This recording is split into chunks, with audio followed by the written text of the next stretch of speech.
What if the smartest person in the room isn't the loudest, but the quiet observer pretending to know less?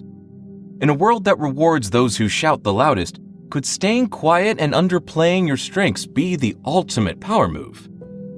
Arthur Schopenhauer, a brilliant 19th century philosopher, believed that pretending to be less capable could give you the edge in life.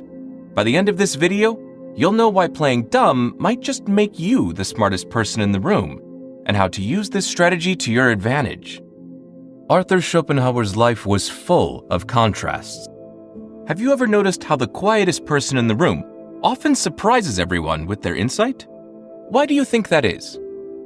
Think about the students who always raise their hands just to prove they're smart, or the coworker who takes credit for every idea. Born in 1788 in Gdansk, Poland, Schopenhauer grew up in a wealthy and privileged family. His father's death, suspected to be suicide, left a lasting shadow of sadness over him. His relationship with his mother was equally strained. She often criticized his arrogance and his habit of trying to outsmart everyone around him. In one particularly harsh letter, she accused him of being more irritating than admirable, saying his cleverness overshadowed his better qualities. These experiences had a profound impact on Schopenhauer's thinking. He saw how showing off intelligence could isolate a person, making them a target of envy and resentment.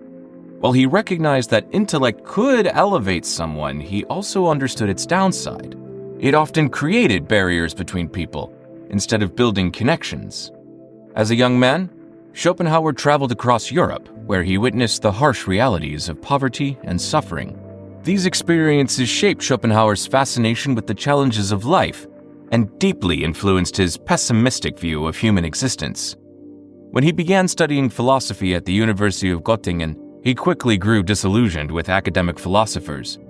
To him, their work felt overly theoretical, disconnected from the struggles and realities of everyday life. Schopenhauer believed that true philosophy should come from personal experience and the hardships of existence, not abstract theories.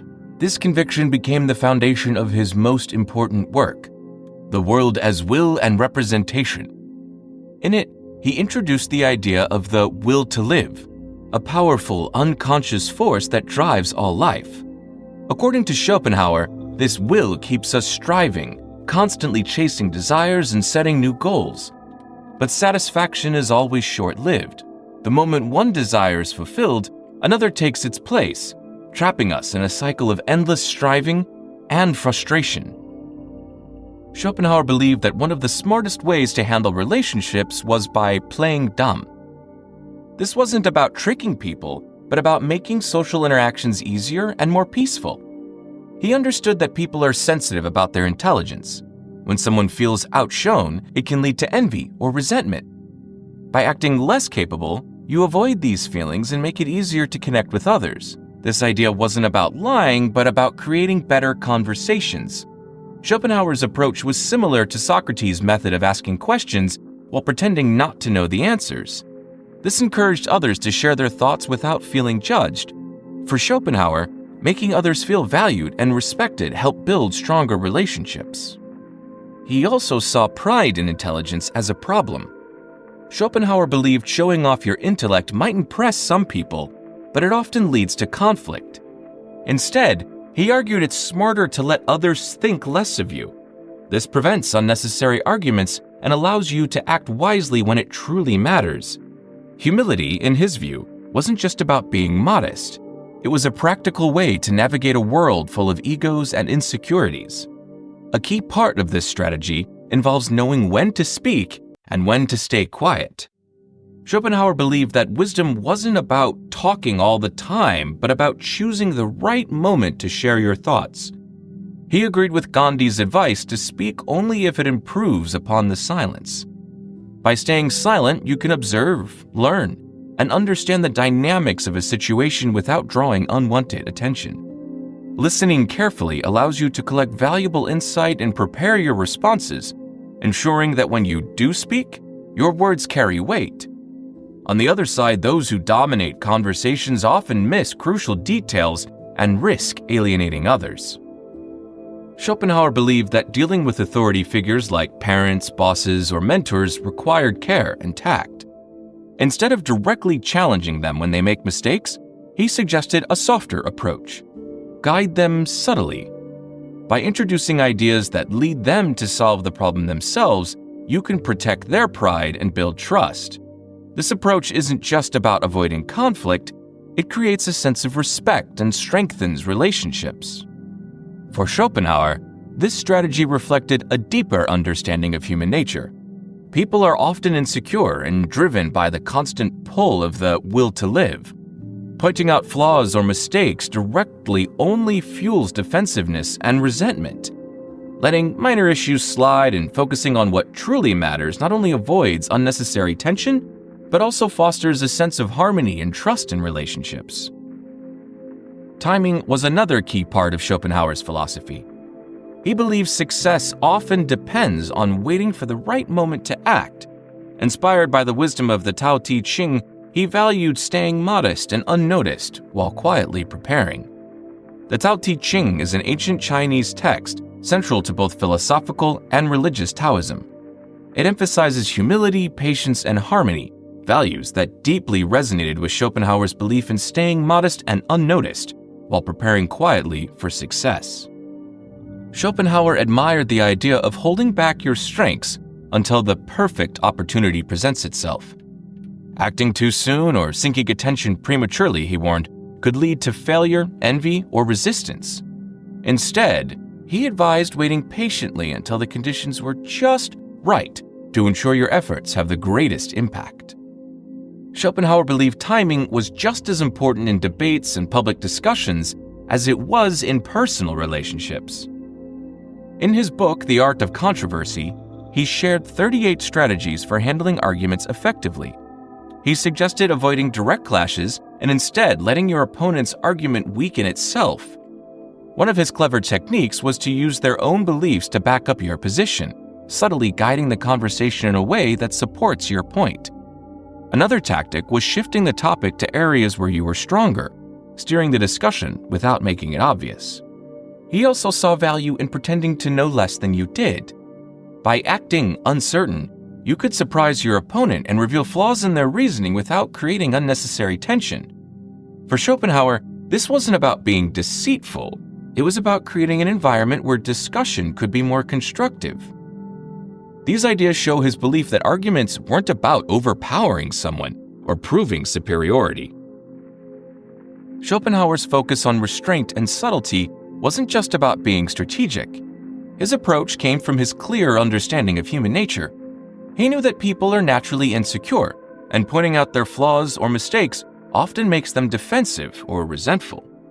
Instead of adding to someone's discomfort, he believed in playing the fool as a way to help others feel at ease. For Schopenhauer, this wasn't about tricking anyone for personal gain, but about creating an environment where mutual respect and goodwill could grow. By softening interactions and avoiding unnecessary conflict, he believed relationships could become stronger. This idea was closely tied to his broader philosophy, which focused on reducing suffering and promoting harmony. Schopenhauer believed wisdom wasn't about winning every argument or proving your intelligence. Instead, it was about knowing what to let go. He argued that small mistakes or slights weren't worth addressing if it meant risking trust and understanding. This perspective echoes William James's thought that the art of being wise is the art of knowing what to overlook. For Schopenhauer, real wisdom was about stepping back, avoiding unnecessary tension, and choosing peace over conflict. Schopenhauer's life mirrored his ideas in many ways. His life wasn't defined by early success or public admiration, but by quiet resilience and a commitment to his own path. When his lectures failed to attract students, he watched as most chose to follow Hegel, whose complex and fashionable ideas dominated the intellectual scene. While Schopenhauer's ideas challenged the norm, they were met with silence. This rejection didn't break him. Instead, it fueled his commitment to his philosophy, proving that resilience, not recognition, is what defines true greatness. For years, Schopenhauer lived in relative obscurity, but he never abandoned his philosophy.